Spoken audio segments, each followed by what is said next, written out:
Hi everyone, welcome to Footy Focus podcast episode 20. It's preliminary final week, just finished the semis, and I'm joined by Chad Cole again. Hey Chad, there, how you going? Good, how are you? Good. I think Shanika's in the beaches of France, sunbathing or something. Oh, what an update. Yeah. Send us some photos and we'll post them, Shanika. Yeah, today it's a bit of a surprise. We're joined by another special guest. Yep. So, do you introduce who it is? Yeah, my high school mate, Ainsley Croding. How's it going, guys? How you going, Ainsley? This is his voice, everyone. Yes. So, yeah, it's good to have Ainsley. Ainsley, you're a passionate Crows supporter. Yeah, not too passionate this year, though, but it was hard to be passionate. Last 2 years, yeah. But, it's good timing, actually. We wanted to get Ainsley on for about 5 days now, and it coincided with your coach resigning. So, yeah. And your captain stepped down a couple of weeks ago as well. Yeah, Tex stepped down, so now we just have Sloan as the sole captain. Yeah. Okay, cool. Yeah, we'll get into that. What else? Yeah. You said Ainsley is, like Chad was saying, Ainsley is Chad's best mate. So maybe next week you can bring your best mate. And then eventually... but he's already here. So. You get someone and then he'll get someone and then eventually we get Kevin Bacon on the show. Get an Essendon supporter. Exactly. All right, cool. We might now do some introduction to Ainsley. So... Yeah, how did you get into footy? Be when I was a kid, maybe like 3 or 4. We had family friends in, would you believe it, Perth, and they came to visit. Yeah. Stopped on the way to Melbourne. Stopped in Adelaide. Did you live in Adelaide? No, I was always from Melbourne. Okay. And they brought me Adelaide stuff, and being a little kid, so I basically got taken by propaganda. Yeah, that's the way to do it, isn't it? Yeah. That's the way you do it. Start them off young, get them in the propaganda. But they didn't follow footy. They didn't go for Adelaide or anything. So, but yeah, it hasn't been too bad. Yeah, we should go to like local preschools and hand them merchandise. Yeah, exactly. The official stats on registrations. Maybe when your little one goes to preschool. No, it's like the Auskick ads. You start them off young like that, train them like that. Yeah, it's a good idea. Get on it, Kangaroos marketing department. Yeah. All right. What's your best footy memory? It could be anything. Like when you were at school playing footy. Probably one of my favourite matches would have been, I was at the game, the 97 prelim against the Doggies. Okay, yeah. And we were down like 30 points at half time. And then we came back, scored the winning goal with 2 minutes to go. Like, Doggies didn't score a goal in that final quarter, so yeah, 97 prelim. Put you into granny and you won the game.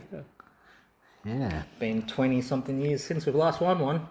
Yeah, same year. Oh, well, yeah, it's been longer for you. By 1 year. That was a good year that year. And Ainz, did you have a 2019 highlight that you'd like to share with us? Yeah, probably the final siren in round 23. Yeah, against the Doggies again. Yeah, so I didn't have to watch my team play anymore. That was the highlight. Yeah, Good one, yeah. And just the final one before we get into the non-footy stuff. Well, who's your favourite player? My favourite Crows player growing up was Andrew McLeod. Okay, yeah. Just the way that he ran through the field. The silky, yeah? Yeah. Who's his modern day? Who does he resemble? Modern, like Whitfield, you reckon? Like running halfback? Yeah, it's a bit hard, man. Yeah, there's not many, is there? Maybe Lewis Jetta with his kicking power. I always used to think like Cameron would have been like that, but now he plays more on the forward. Yeah, he's a crammer, Yeah, Jetta was a good... Yeah, similar. Yeah. Okay, well, non-footy stuff. Do you have a quick word on Ash's chat? You watched a bit. I think Ainsley would probably... Okay, First of all, not out on Warner's one. Daylight between the bat and ball. But otherwise, I think this is probably England's match to lose. Okay, so they're in pole position. Yeah, current lead almost 400. If somehow the openers, which hasn't happened all series, managed to put on a 100-run partnerships at least. Yeah, okay. And then Smith and Labuschagne, or Lasagna as people call them. It's a good nickname, actually. If they manage to get 200 each, then Australia might be able to draw. Okay, right. Yeah, what was it, Smith? Is he out of form? Only the 82? I know, disappointing innings. That's like getting a duck for him, only 80. Below par. Lowest score. I was thinking this is a dead rubber game, but it's not because of the something called World Championship Test Series. But also for the Ashes as well, though. Like, the series is still alive. Okay.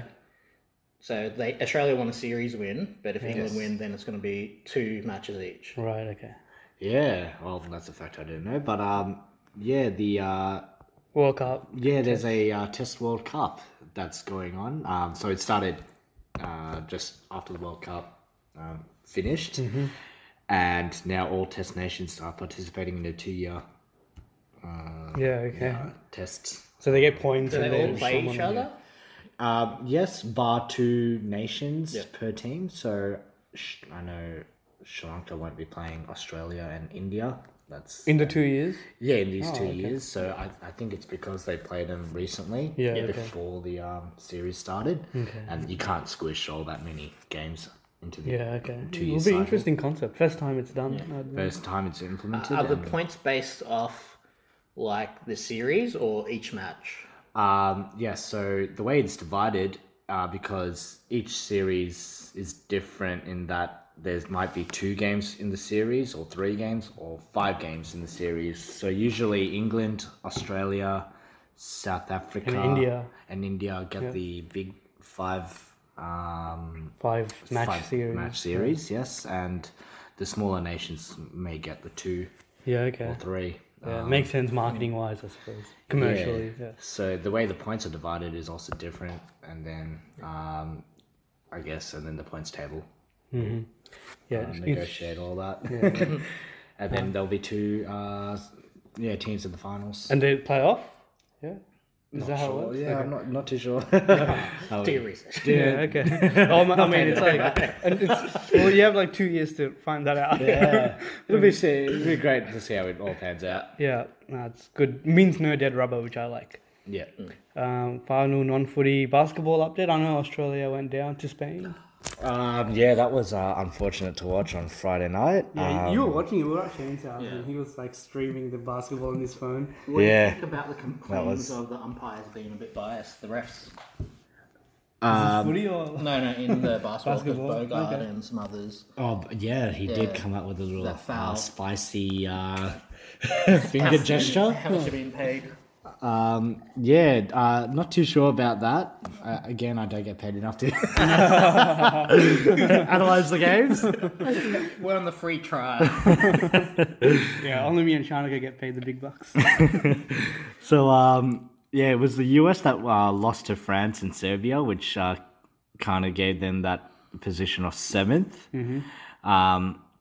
and which was a devastating position for them to be in, because they have a huge league of players which could have come down, and they only brought in what we consider their C grade players. They don't care, do they? They're No. big guns. No, because I guess they don't want their big players to get injured. Risking, yeah. Okay. Yeah, for Fair enough. the- I mean, Not enough money for them. they prioritize the rings, NBA championships for this. Correct. So who's in the final? Spain and So the final is seeming to be Spain and Argentina.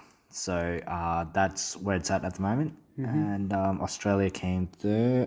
They'll be playing for third against France. okay, cool. So which will be interesting.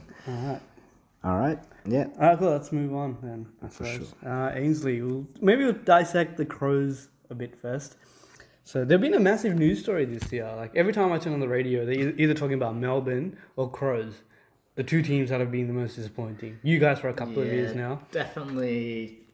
I think the majority of people and reporters, everyone expected us to be in the top 8 this year. Yeah. So definitely, probably more disappointing than last year. Last year we at least had a partial excuse with lots of soft tissue injuries and lots of players out, but we've had a pretty decent injury run this season. So Yeah. Okay. Because you guys did have you started off a bit shaky and then made some momentum, got into the top 4, and then after the that, it was bye, that's where we lost it. Yeah. Okay. So I want to ask you, was Pike's decision to resign the correct one? Yes, but I think it's more he saw the writing on the wall, because at the moment the club's going through like A review, internal and external. Yeah, and he says he felt that he wasn't part of the solution going forward, and as a supporter, and what my other friends who go for the Crows as well feel that we didn't believe that he was the right person. the players, for us, it felt, didn't have faith in him and his game plan. He was slow to act, and just the game style and everything was quite defensive. Yeah, it's pretty amazing. Like they played in the grand final 2 years ago, and to lose the players in that time, because Matthew Lloyd was talking about that too. If he's lost the players, he's got to go. I think it goes back to the camp as well. Like a lot of things went down on that camp. So what's gone? Yeah, what's gone since the 2017 grand final? So they had the camp after that. The camp was pre-season this year. Last year, sorry. So like a lot of players like Eddie Betts and then Jenkins and everything, a lot of them had fallout. Yeah. And I think it was more like the game plan, especially after halfway through this year. They figured you out? Is that right? I think they figured us out a little bit earlier in the year. So, and especially with the zones now as well. Yeah. So we used to have a lot of run off half back, especially at the bounce. Now it's more like, I think the game plan, Pike had us running a bit slower. Yeah, okay. So it allowed the opposition players time to set up defensively. Yeah. The delivery to the forward wasn't as good because our forwards are more like leading. And then at the back, Yeah, over the back and that. But it's more lead up forward. So since the defence for the opposition managed to get back, block up the holes, and we couldn't do one-on-ones. Yeah, because there's no real contested marking. Maybe that's why when Fogarty played, Fogarty was good. He only played, I think, till started around 20 or something like that. So right towards the end. Yeah, but he can take a big pack mark. Yeah. Do you think the 666 rule kind of changed the game? That's what I said. It had a bit of an effect, especially because like in the bounces, we used to have an extra running off half back. Okay. Yeah. Miller or someone. Yeah. Yeah, Miller, Smith. Yeah. I miss Cameron. Yeah. And then he goes and gets all Australian. What the hell? Yeah. Now Cameron's been better than I thought he was going to be. With Tex Walker, he stepped down as captain as well. So with him, I find it's easy for commentators and critics to have a go at Walker. So when you're losing, it's easy to say he's a shit captain, he's a bit of a bogan, whatever.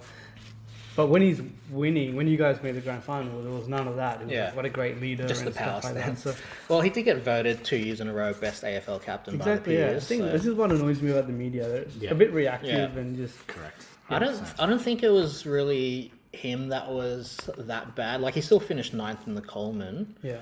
It was more, like I said, the delivery to him wasn't as good. Because, being the lead up forward, the delivery, it was too slow, and then it was coming in at pack marks. Yeah. So they weren't hitting him up. Yeah, I'm sure he's a good captain and a good leader, but exactly. Was he ever double teamed? Yeah, because a lot of teams would have, like, the floating half back. Yeah. So a lot of the times that I watched, he was double teamed. And so Sloan will be the lone captain. Yeah, Sloan lone captain. But I think both of the players had a lot going off field as well that could have potentially affected the on field performances. Yeah. Okay. Yeah. And the most improved player for 2019, in your opinion? It's probably Keith. Yeah. No. Well, he had last year. We had a few. So like we had.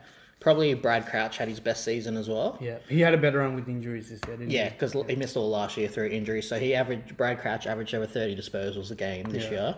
Then we got Riley Bryan. Oh yeah, as well. Filled in for Sauce. He was really good. So I think he's a doctor, isn't he? Yeah, it's crazy. Oh wow. Is he? Yeah, I didn't know he's that. studying med or something. Oh yeah.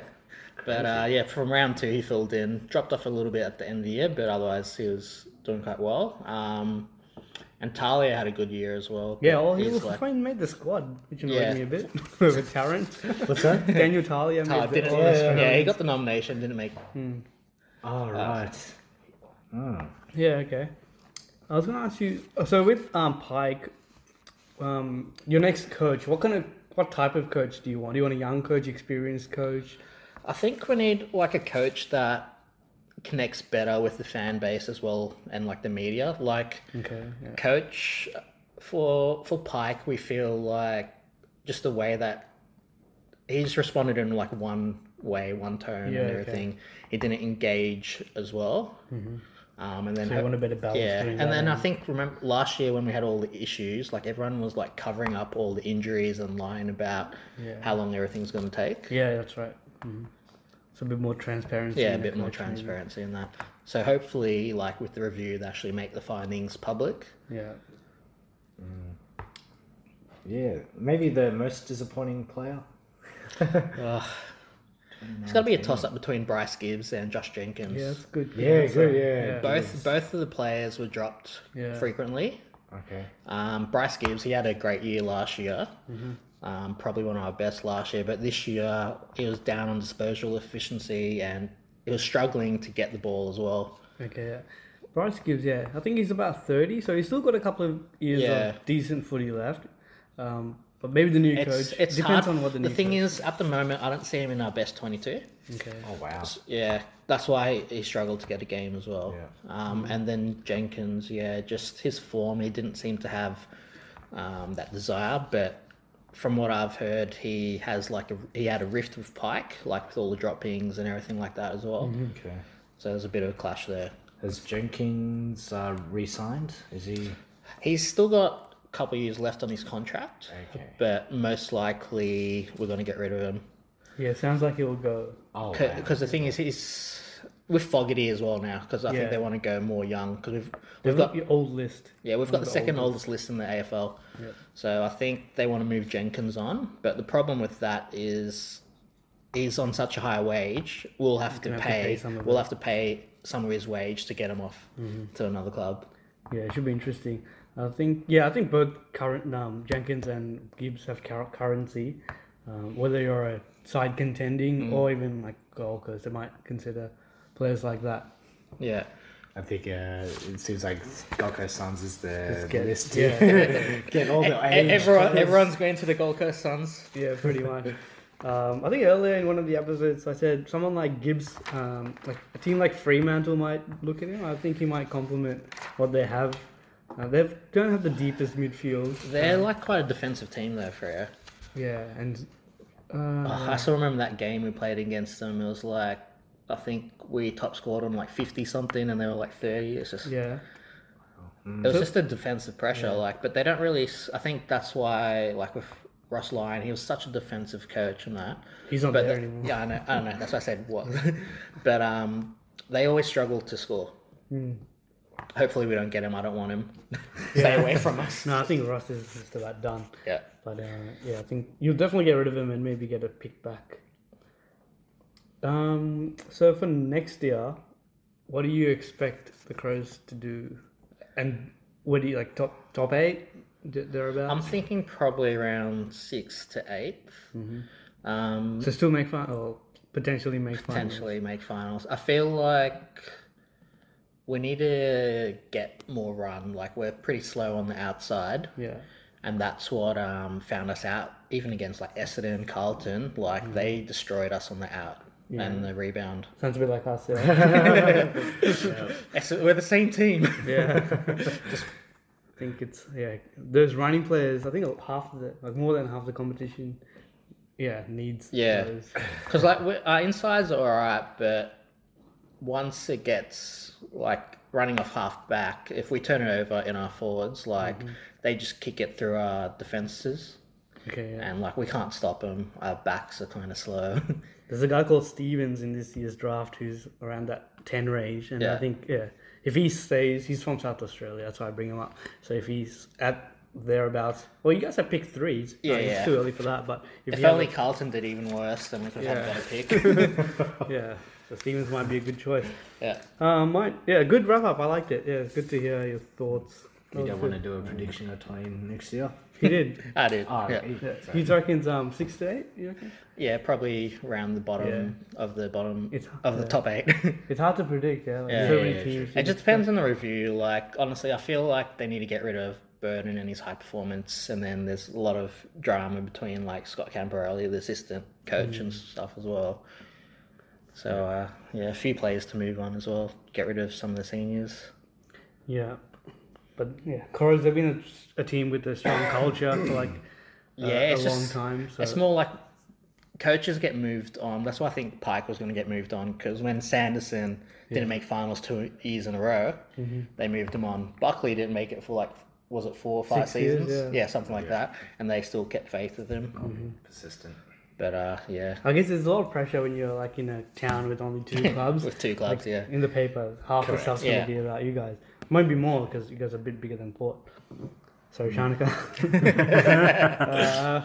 All right, we might move on to some games, review style. Yeah.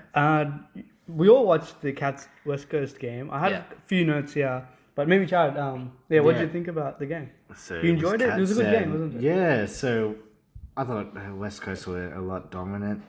In the second and third quarters. Second and Yeah. third quarter. Yes, that's right. And They missed some I shots. thought they might hold the game, but To Geelong's credit, yeah. Geelong's The credit, leaders yeah. stood up, didn't they? Selwood, yeah. Selwood, Danger. Selwood off. Yeah. Danger in that Bloody last through. quarter. Yeah, those contested marks really stood out, didn't it? Yeah. Yeah. Joel Selwood was just phenomenal. Yeah, he was good. He was playing like- through that injury. Looked like a zombie. Really. Bleeding from Yeah. every part of his Yeah, face. so it was a bit opposite to the last week's game where Collingwood jumped out the blocks. Yeah. It was this time it was The Cats Cats. with Hawkins kicking straight. Yeah. While Rioli being the X Factor was also missing. Yeah, and that and you sort of saw it. Liam Ryan wasn't as effective. Like Correct. works well in tandem. It needed Jeddah and yeah. Yeah. I found that like the midfield because they played on quite fast, so it allowed the forwards to go 1-on-1 more. So it negated like McGovern and that in the intercepting. Yeah, McGovern. They played on a bit. One, bit more risk. one intercept mark last quarter or something, was it? Yeah, something like Yeah, that, yeah. was very off game for an All Australian. yeah. Yeah. that's Well, it was Selwood. against that All Australian as well, so Tom Tom Hawkins. Hawkins, Good point, yeah. yeah. Right. So we can continue laughing about that one. And also, I think Guthrie went a bit underrated. I didn't notice him too much Through the through the game. I mean, sorry. Oh, okay, yep. But he was leading possession winner with 33 or something. And Yeah. the first game, Yeah, he did bop his name yeah. through the game. And Ainz was mentioning Radaglia. yeah. Quite a few contested marks as well, and the forward got what was it, 3 goals, I think. Yeah. And Hearn and Gaff were probably the best for West Coast, I thought. Yeah. Nick Nat, what did you think of him? I guess he did do alright in the ruck. Rock, yeah. Yeah. But that's as far as his Because they dominated. was, unfortunately. Yeah, a couple of clearances, but not as effective. Yeah. Correct. With Gaff though, like I felt he could have tried to kick a few more goals. Like he had the chance. Gaff. Yeah. Gav yeah. did He open up did. the second or third Yeah, quarter. he hit a couple, but yeah, he probably could have run and carried a bit more, I suppose. And what West Coast? I think they need another key defender, don't they? Like Barras got a bit. He's out of form. Yeah, Yeah. that was very quite They got dominated in the air. Yeah. So if you had another key defender, then Gov can zone off a bit more. I suppose it depends on the teams they play though. Yeah, a bit horses for courses. Yeah. Yeah. Well, I think a lot of people expected West Coast to win, but the Cats got up, and similarly in the other game, we might talk about that. Brisbane and GWS. So I watched most of it, and yeah, similar to last week's, Brisbane, they just kept missing a lot of shots. Hit the post a couple of times. So the first quarter was really exciting. GWS, they kicked the first 4 goals of the game. Yeah. And Cameron was on. Oh, do you see when he injured his elbow? That looks so bad. Yeah, Cameron, in Yeah. the first 2 minutes, literally. Yeah. I thought he was going to be out for the whole game. He was in a lot of pain. And then his tagger kept like trying to grab his arm and everything. The injury. Yeah. harassed that arm, and the umpires called it. Yeah. Yeah. They got a warning. And the player got a warning for it, and they were for Sportsmanlike. Spirit of the game. unspirited game against the spirit of Yeah, the game. apparently there is in the rules something about like purposely trying to hurt an injured player and that. But Yeah. It opened a can of worms Yeah. almost, because every player has niggles yeah. this time of year. But I think they refer to more when they're like injured on the ground and stuff. Not if they're playing, they should be fine. Yeah, okay. Well, I guess they could use the argument as in, okay, you got injured in the ground, but if you're back on the ground, then you're fine. But I mean, he's obviously not fine. He's strapped up and he's in a lot of pain. Yeah. It's a hard one.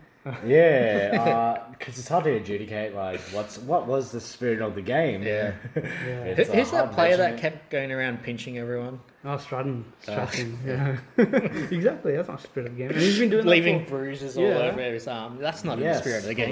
For Hawthorn. What about the AFL not suspending players when they should be suspended? What's not in the spirit of Toby the game? Green, is that what you're talking about? Yeah, Toby Green. He's up Johnson for review Kelly. now. He's been reported. Yeah, he's got One he's got match one- Suspension. One match but suspension, could be contested. possibly. Is that? Yeah, I think yeah, it can. Yeah. Yeah. Because he laid his elbow into some guy's face. Yeah, as well. similar thing. Yeah. It's this guy. Yeah, unbelievable. This is- How does he not learn? Just 5 days ago, he was Exactly. Him and Hawkins is the other one. Like he's Hawkins is- gone, I think, for a week. even if they challenge it. Well, maybe because it's finals, they might let him off with a fine. Exactly. Yeah. Yeah, that's what I thought. And because he's a big name player as well. Yeah. Like you were saying last week, like the AFL is kind of corrupt with some of their Yeah, stars they let and it stuff. go if they're Yeah. in Brownlow contention or Yeah. So yeah, you don't know. But now that the media and the Make a AFL deal of public, we're like making statements. Like when I scroll through Facebook comments and stuff, you see people having go at the AFL saying you have no backbone and what is this? So now the AFL might go the other way and suspend him to even it up. So, But it's just sad that they have to, because the public calling for it, they have to do exactly. Just have a backbone and Professionalism. exactly. Yeah. It's a bit annoying. So, but it's in the end, it's Hawkins and Greens. If they miss, it's their fault, and they're going to cost them sides potentially a grand final berth because they're important players. Would you agree? Definitely. For their respective teams. Like no Green and they lose last night. Yeah.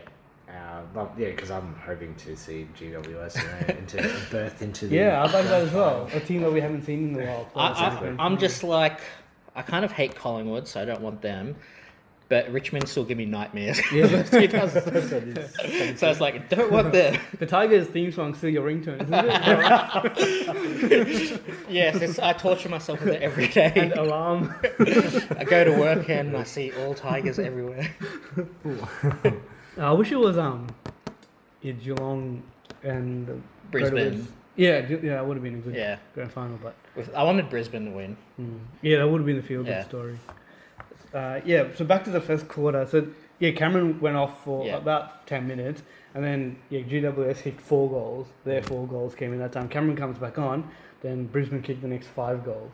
So it was a bit of a seesawing game. Yeah, and then But the influence is from Charlie, is that what you're saying? Or? He got 2 I think goals. it has to be. I reckon. Because he kicked a couple of them. I think he missed one, so he had like 3 shots on goal when he came back on. But good on him for like playing through the pain. I reckon he's done some damage, and he'll probably have out for a while. But it just kept seesawing, and then Brisbane they kept winning the clearances and through the centre. The last quarter they dominated. They did inside 50s and possessions, everything. Mm-hmm. And free kicks. They got a little bit lucky. I think Brisbane's forward setup needs a bit of work. For them to take the next step. Too much reliance on Cameron. Charlie Cameron. Yeah. And Hipwood and McStay was. I thought McStay was really good as well. A few contested marks, but outside of that, they're just a bit flaky in their forward 50. So. What I also noticed was also in the ruck. Martin, is it?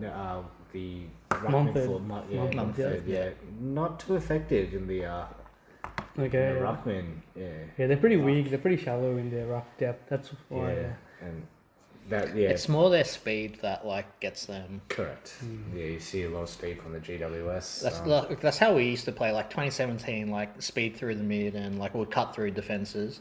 Okay. Yeah. So I think Brisbane's kind of got that now. They just need to get their forwards a bit more in sync. Okay, we might transition this into the preview of Collingwood GWS. So with the ruck. Yeah. So he's going to come up against the best ruckman in the competition. So how do you reckon? What I found, Kelly, Hopper, Taranto should react. Yeah. Double team him. Do you read? I think you just read the ruck tap. and then the tap and then go for the clearance from there, because it was I've researched that GWS also lost to Collingwood. They beat Collingwood. Okay. During the season, so that's funny because Geelong beat Richmond during the season. Oh wow. Collingwood had like a few up and downs though throughout the season. Like they were the favourites, and then dropped off a bit. And they probably have their side back. Yeah. Injury. They do. Except everyone except Digowi, I think. Yeah. But no Green might counterbalance that. Green, so. yes. So it's going to be a fascinating game. Yeah, because Grundy is more like he plays like the ruck, and then he's Rose. almost like a midfielder as well. That's true, like racking up so many possessions as well. Yeah. Do you think the game might be one in the midfield? Because they both have strong midfields. I think so. Yeah. Yeah. Definitely in the midfield. That's to get it into the forward. It's can- played at the MCG as well. So, Yeah. I think the Collingwood crowd will show up. Continue the GWS curse of the prelims. Yeah. Yeah. You need if I reckon Unfortunately. if the Giants were to win, like Davis, Ainz, their backline needs to really repel any attack, I think. And does Toby Green come back?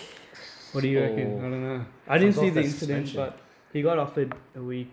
1 week. I don't know. It depends what they do, because he got fined just last week. Do they fine him again, or is like you didn't learn from last week, so we're gonna make an example?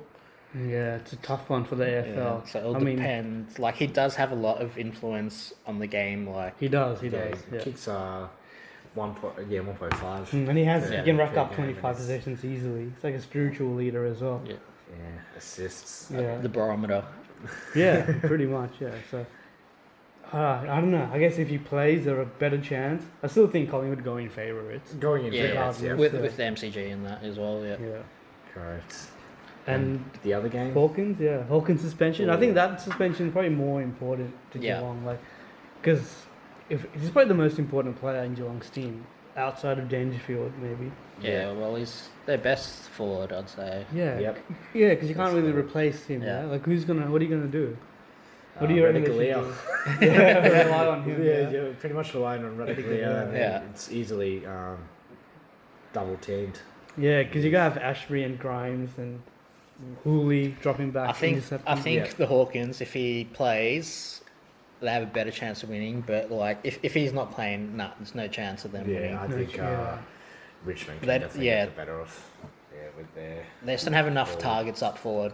Yeah, it's gonna be tricky. Tom Lynch. The only thing I suppose that might help Geelong is that Richmond, they had the week off after round 23, Yeah. and now they have this week. So, and that got them last year to some extent. So. But the win-loss. Yeah. Exactly. Yeah. So they're due for the loss now. Yeah, exactly. Yeah. But they're not coming off a bye, so that Yeah. might not be- If only they had won the first week and Yeah. then they had the bye, Yeah. and then the prelims a win. Exactly. Oh yeah, Yeah. that's a good point. Yeah, but they lose the grand final. Yeah. But yeah, I think maybe if Hawkins is out, play Dangerfield as your centre half forward. So As you the have lead-up Radically, forward, yeah, and then play. Forward. Yeah, maybe throw Tui or Yeah. Guthrie. I think Duncan's still out. Try to isolate him in the goal square, one-on-ones. Yeah, maybe do that. Like hope Danger can kick 4 goals or something and take contested marks. Yeah. He was a bit inaccurate as well. Yeah, he for the was. goals. Danger, yeah, it's a Yeah. bit. Yeah, it's not that good. On Friday, I was telling you he's going to Yeah. kick it out of the floor. Yeah, and they Yeah, literally he did. did. Literally Yeah. did. But that, even when he played for us, is like brilliant, but then goal kicking is shocking. Yeah. Yeah. So he hasn't improved. Now, prelim finals it's probably the most interesting round of the finals, in my opinion. Because the grand finals have tended to be blowouts in recent years, except for last year. Yeah, except The for prelims last year. are the ones that are. It was looking always like it, though. pretty tight. Yeah. But yeah, it should be an interesting week. Any tips? Should we do tips? Who do you reckon? And maybe Yeah. a player that'll be important for their victories. For each team. I might go. First, Yeah, so. okay. Yeah, I reckon Collingwood will win, and side bottom's going to be important, and Yeah. maybe get him across. For Richmond, Dusty's doing all he can do, but it might be someone like a Dylan Grimes or someone just to stop that attack. Yeah. Yeah. I'm going for Collingwood. Well, I won't be going for Collingwood. I'll be going for GWS, but I unfortunately see Magpies getting the win. Yeah. Your brain says Collingwood, heart says GWS. I think Pendle's Pendlebury, okay. side bottom. Yeah, the just midfield. That midfield, and then it'll be Maynard. Just giving, he'll be giving a bit yeah. of rough Who to would he be on? GWS. Yeah. If Green plays, it would be Green, but yeah, don't know. Yeah. Well, I can't say I want Collingwood to win, so I'm just going to say not GWS. And then I hope the Cats win, but it all depends for me on if Auckland's playing or not. Yeah, okay. That'll be the big news. Yeah. All right, cool. I think we're just about out of time. Yeah. Thanks, Shao. No worries. Yeah, no, it's been good. I think. Thanks, Ainsley, for coming on. Yeah, that's right. Maybe next year again. Yeah, it was definitely, maybe Sharnika. The showdown. Yeah, for the showdown. That's a good idea, actually. We have a Crows supporter that we can turn to. You can be our, what's the reporter's name? Michelangelo Rucci. Do you know him? Oh, okay. No. Well, Sharnika would know the reference. All right, thanks for listening, guys. See you guys. Thank you.